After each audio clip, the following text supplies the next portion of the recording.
I'm not the troublemaker. You are. You're the ones that cause problems here because you're thinking of God and you're sort of the Baals.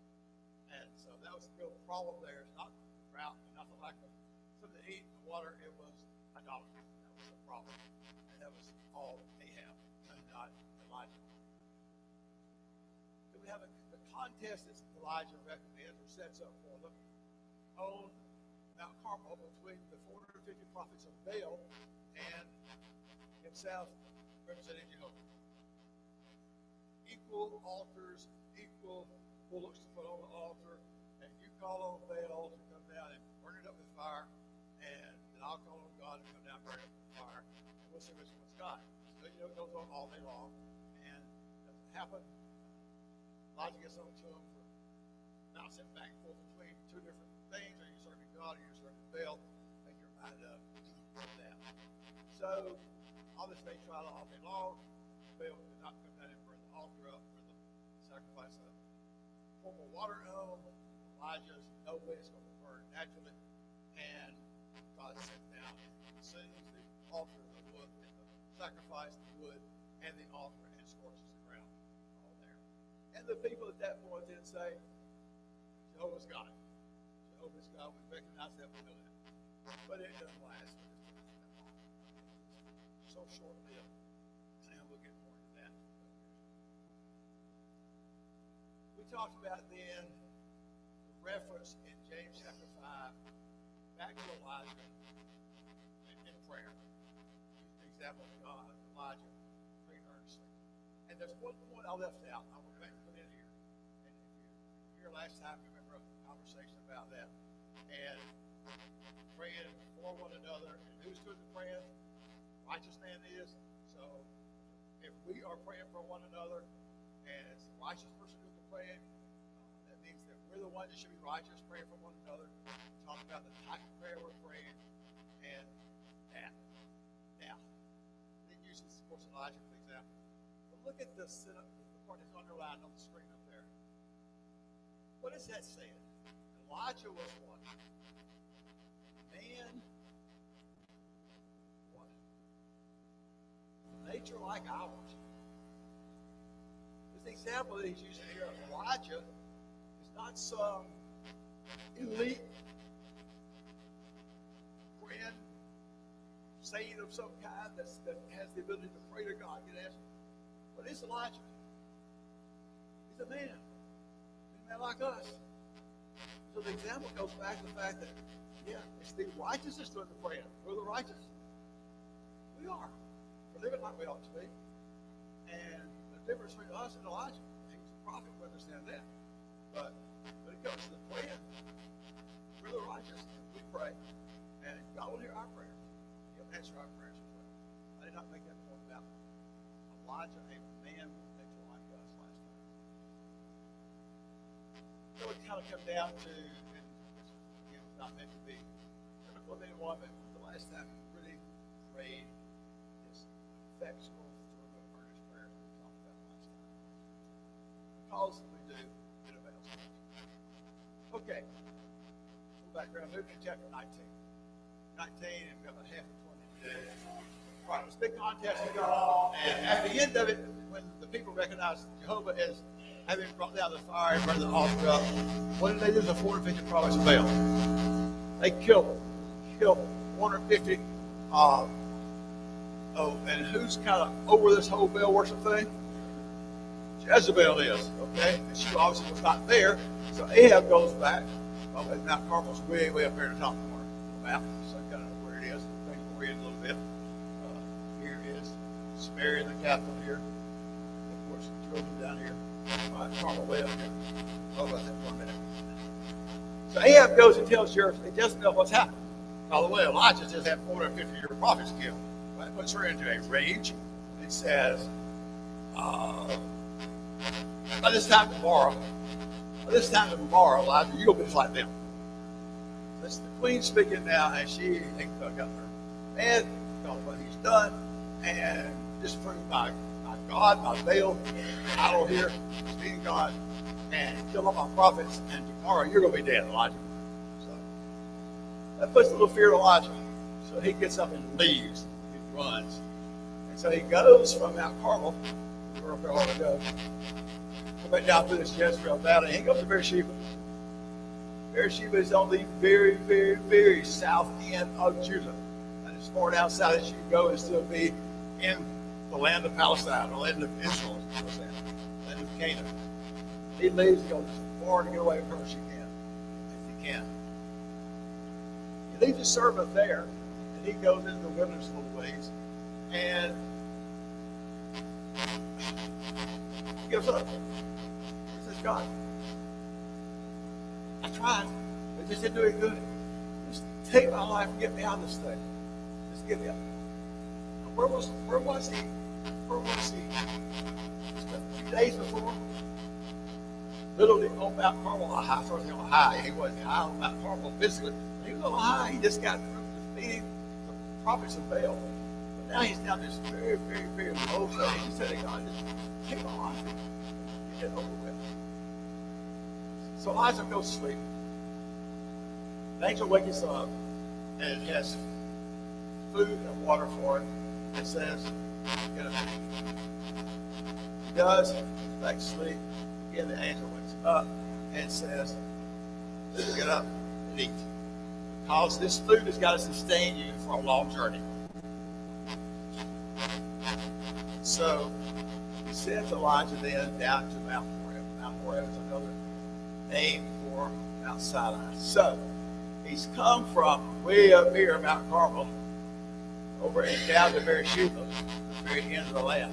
And he goes by that far again, all the way down to Mount Sinai. That's where God sent Elijah. Elijah's there, he's in a cave, and he's hiding. God comes to him and says, Elijah, what are you doing here? I'm here, Elijah. And here's what he says. I worked hard. I've tried. I've proclaimed your word. I've gone out and taught. I've tried to fix the people to come back from Baal and come back to you. They said, no good. I'm the only one left serving you. And they try to sink my life and kill me now. Just take my life and get it out of the way.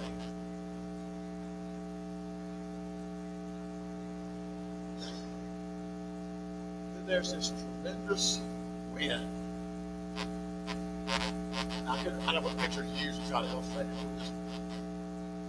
And there's two different thoughts of why the wind was coming there. And we're going to see next after the wind, there's a great earthquake and a great fire. The two different thoughts I read about it was, one of them is literally the presence of Jehovah coming in. Jehovah is coming in to speak to Elijah, and this is literally the power and might of Jehovah as his presence comes in. It rips the mountains and the rocks apart, earthquakes, and the fire comes. Through the cause of the presence of God. The other thought is it comes in and he is showing Elijah his abundant power and might to come in and just destroy. He can come in and wipe things out. With the wind, the earthquake, with the fire, that's the power of God. But God's not in those things. God doesn't appear to Elijah out of the wind, or out of the fire, or out of the earthquake. No, when those things are over, there's this still voice comes and speaks to Elijah. Elijah walks out the cave, covers his face with his robe. Again, the voice comes in this time. Look here, Elijah. Work hard. Step over there. I'm trying to serve you. Nobody will listen to me. One left. They're sticking my life. They're trying to kill me now. God said, get up. Get up. Go. I've got things for you to do. I'll give you three things specifically. Bottom of us, start the bottom first. Bottom of us going out, anoint Elisha to take your place. We can understand that. At some point, Elijah's going to be gone, and Elisha's going to come in and take his place. We'll back up the middle, and then it says, going out Jehu, anoint Jehu to be king over Israel. Well, we can understand that. That's where Ahab, that's where Elijah's from. So he would go back and anoint, be the next king of Israel after Ahab is gone. The topic seems a little strange. Why would a prophet of God from Israel be going up to Syria, who's a bitter enemy, and anoint a king up there? That's a little bit strange there. It has three things to do. Elijah, get up off of this down you're on here. Get up and move. I got things for you to do. Go, go, go. Go out and anoint Hazael to be king of Syria, and Jehu to be king of Israel, and anoint Elisha to take your place. Get up, go. And furthermore, he says, you're not the only one left. I've got 7,000 who have not found that need to bail. Now, what does number 7 represent? Typically in Bible terms. Complete. Okay? So, don't know if it's 7,000, a literal number 7,000, or if it's God just saying, I got lots of them out there. Ahab. Elijah. I've got lots of them out there, Elijah. If you're not the only one left, 7 be this number of completeness or fullness. I've got lots of people serving me still. Don't feel like you're the only one. There's work to be done. Get up and go get it done. Think back, Elijah. Think about the faith and the courage you had when you stood up. You called out the prophets of Baal. Come with me to a contest on Mount Carmel. We're going to put these altars there and these bullets there. And we're going to call on God to call down fire and burn them up. Faith, courage. Elijah, where'd he go? Where'd he go? Get up, Elijah. I got work for you to do. Remember what you were doing. I know they take the best of people. They deter from the idol worship. They're still going to serve Baal. That's what matters. You get up and go. I got work for you to do. Okay? Remember that. Yeah. God's a very patient one. He has chastised him. He's just laid it down to the point there where you can talk to him, show him his might and power, show him what he could do to the people, to go into Israel and just wipe them out. Again, the earthquake of power. So he says, Elijah, you go back and talk to him. You go back up there. I'm going to speak through you. So as he goes back, first we have the recording of the 3 to be anointed. It's Elisha. Elisha's not plowed in the field with oxen. It says 12 yokes. He had the back one. Some indication from that, if he had enough land and oxen to have 12 yokes of oxen plowing in the field, if it's a wealth in Elisha's family, he's going to leave that to go follow Elijah.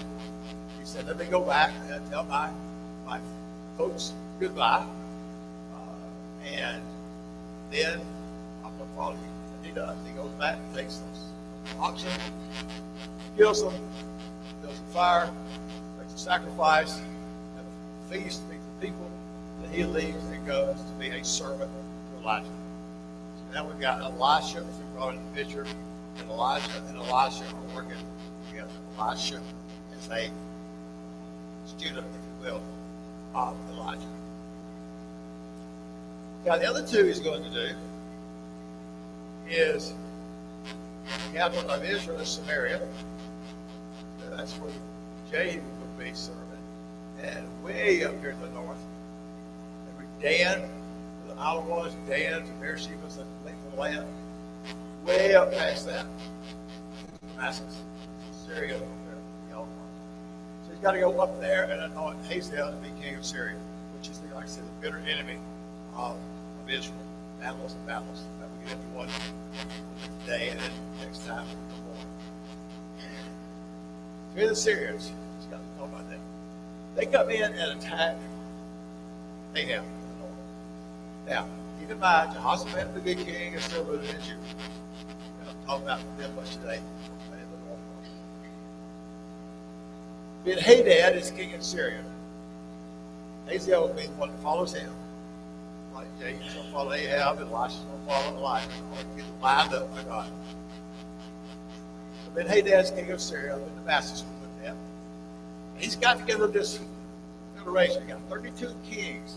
Now, this would not be kings of big countries, would be kings more of cities, more like city kings. But 32 of them join together with him to go fight against Ahab. So they go up to Samaria. They got to sit out there, surrounded, if you will, and they have to see the forces out there. Knows what he's up against.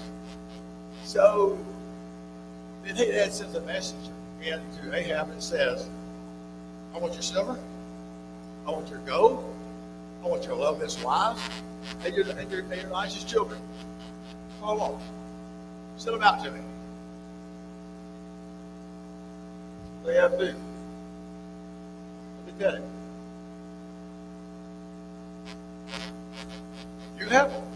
Okay? He looks down and sees the forces out there. He says, yeah, you want my silver, my gold, and my loveless wives, my children? I agree. You can have them.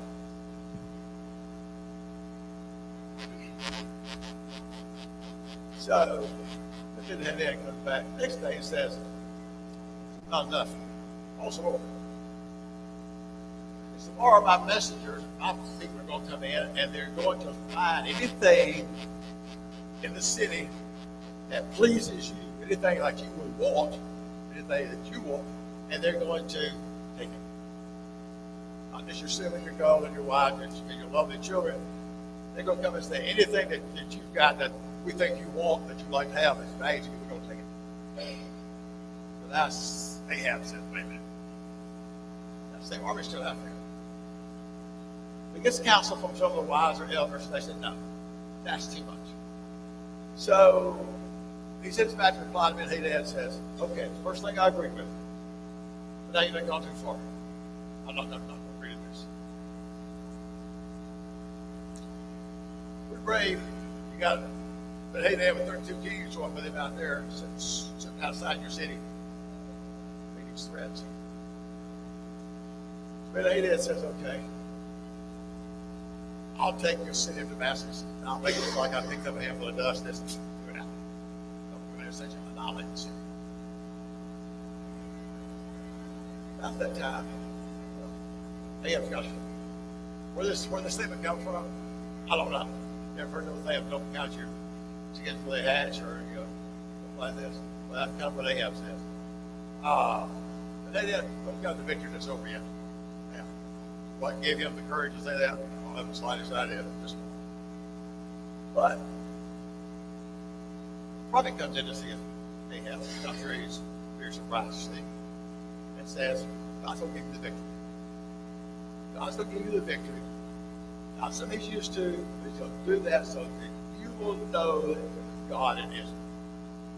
God is still trying to pull Ahab out of this downward spiral, this idolatry. Come in and save him from the Syrians. Certainly not because of what Ahab's done. But he went up against great odds. So Ahab basically says, okay, who's going to start this battle then? If we're going to go out and battle them and win it, who's going to start the battle? And the prophet says, you are. You are, Ahab. Okay. He follows the prophet's instructions. He takes 232. If you read about this, some of the young officers, some of you go to the point of saying these were the almost like the pages, the assistants to the officers, people that would not be normally trained for battle. That's who's going to go out first. They put 7,000 soldiers behind them. Now, what have we talked about in here already?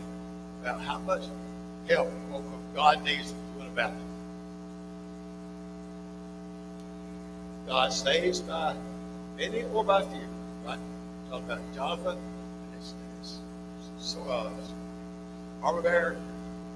Get in, go back and reference that a little bit. Why is God putting 232 people out there that know how to fight? He doesn't need him to fight you, right? You take care of it. I'm going to give you the victory, Ahab. So he goes out and do that. It ain't end all the kings are drunk. So the scouts say, here comes the people out. Okay, they come in peace, do what? Take them alive. Come in peace, take them alive. They come out in battle, do what? Take them alive. Amen. Yeah, we're all there. Now, if you're going to take somebody alive, how close are you going to get to them?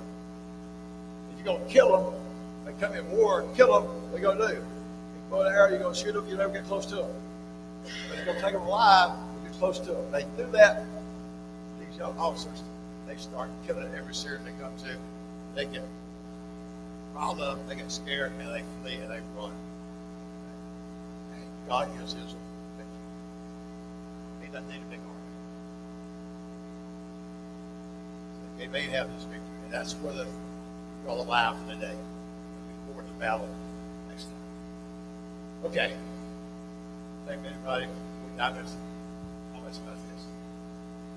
Okay, I'll pick up 3 points to talk about a little bit, and they're not in chronological order. I'm going to bounce them around a little bit to dive into them. All 3 points. First, go back with me to Mount Moriah up there when God saw him to Elijah and demonstrates his great power and the wind and the earthquake and the fire. And basically, what's he trying to tell Elijah? Elijah, I can do this. I've got the power. All I need you to do is be willing to go do it, right? But so you're not the only one working for me. God can work in lots of different ways. Many different ways. Ways we all we think about it. He can work through me. But what does it take on my part? I can be willing to do it. That's the first point we're getting across this morning. God has got work to be done. Not us, Elijah. God had work for you to do. I can't run that direction. I can't go to cave and hide. I've got to be willing to do it. Okay. What did Jesus say?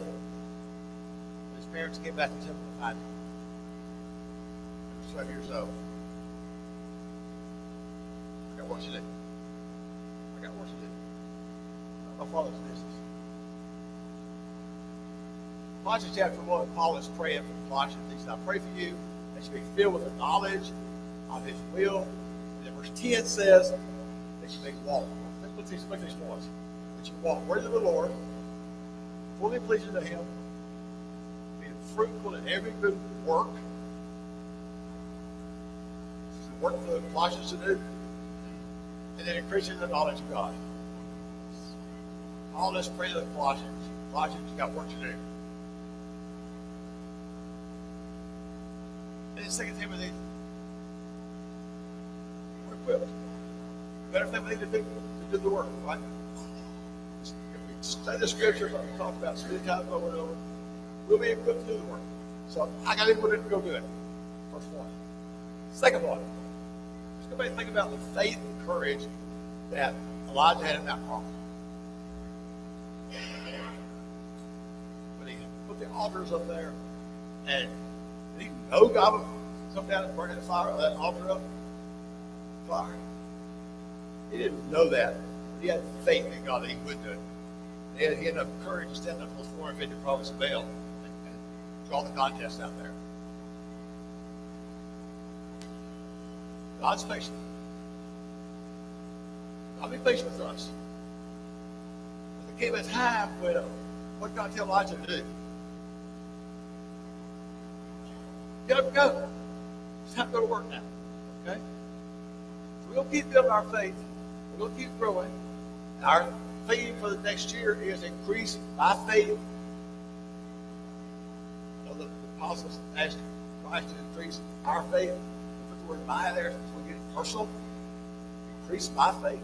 So I keep building my faith. God's got work for me to do. So What am I going to do? I got to get up and go get it done. Elijah could anoint those three people to be the kings, take his place. If he didn't get up and go do it, he just stay in that cave all day long and get it done. I got to get up and go. I'm willing. God's got to work. I get up and get it done. Okay. James chapter 1. He looks at the first law of liberty. He just said it. Now, forgetful to hear what a what? Know this verse back right hand. A doer of the work. This man is blessed in what he does. This song we sing sometimes. It's time to build the church of our Lord. It's time to build. It's time to get it done. It's time to go to work. Elijah, get up and go. It's time to consider our ways. What are we doing? Sitting here in this cave. Do you remember what the first two phrases of the course of the song are? They says the lead, it says what? Now have faith. The other part comes in as what? Now have courage. Exactly the thing we talked about already. It's time for us to build. It's time for us to look what we're doing. It's time for us to have faith and courage. Get up, get it done. It's exactly what God told Elijah. And the other point, right quick, we have some time left. Elijah's thing when he come up and said, I've tried. I've talked to people. I've talked to them. I've showed them that part. But they won't listen to me. They won't listen to me. I teach them your word and they won't listen. That's me. I've worked hard. I've worked so hard. I got those first 2 points down. I've worked so hard. I do personal work. It doesn't do any good. I just teach and teach and teach. I don't get any results out of it. No way. I don't think my work except me. I don't want to do anything. Others aren't working hard as I am. I just get so discouraged. You know what? I got 7,000. I've got a lot of people working. Get up, go. Get it done. That's my job. Keep doing my part. Whatever my part is, get up and go. Get it done. Scott's going to read for us 2 Corinthians 11. You'll go there, about 6 verses. 2 Corinthians, not Chronicles, of the New Testament. 2 Corinthians 11. We'll read verses 23 through 28. What this is Paul talking about what he's been through. I think you look around and you think nothing getting done, and you try and you get down and out. God, read these verses for us, please.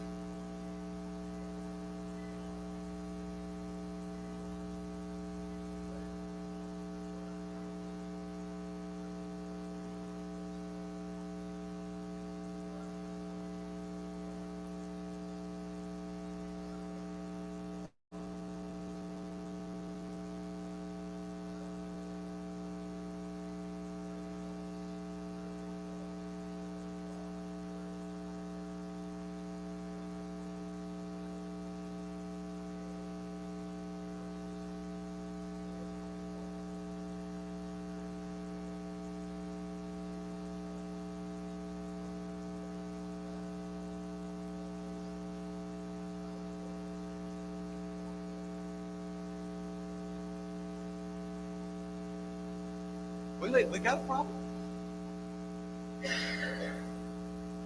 We got a problem trying to get work done. Paul, what you've been through, Paul? Look at that list. What's Paul been through? You name it. It's in there. And he wasn't doing this because he's out sightseeing the countryside. What's he doing? He's working for the Lord. Going through all these things. Look what he says. Philippians chapter 3. What Paul says. Brother, I don't count myself from apprehended. One thing I do, though, get those things behind. So Scott and Israel. I forget those things. Now, pressing forward, reaching forward. Some things ahead. I got a goal out there. When I have to go through it to get there, it's okay. I got work to do. I'm willing to do it. I'm willing to do my part, whatever it takes.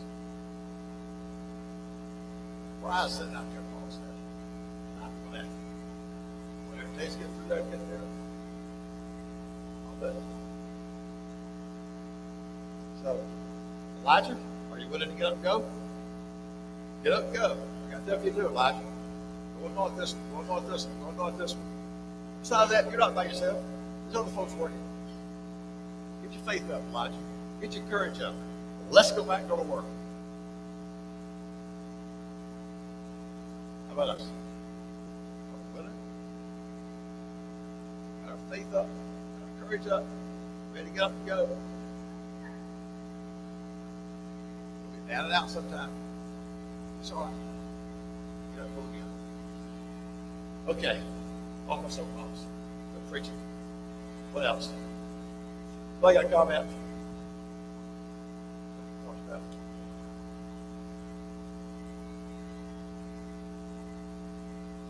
Anybody wait? Hello?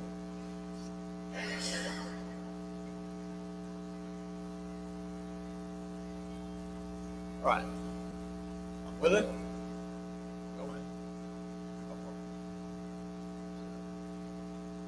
All right, we got 2 minutes. That's all I got. Thank you very much. I did have one more. Excuse me. Got this verse here. I'll put it at the last. That's all Paul had done. That's all Paul had done. And all this work he had done. What Paul say about it? I just did my part. We did the real work. God did.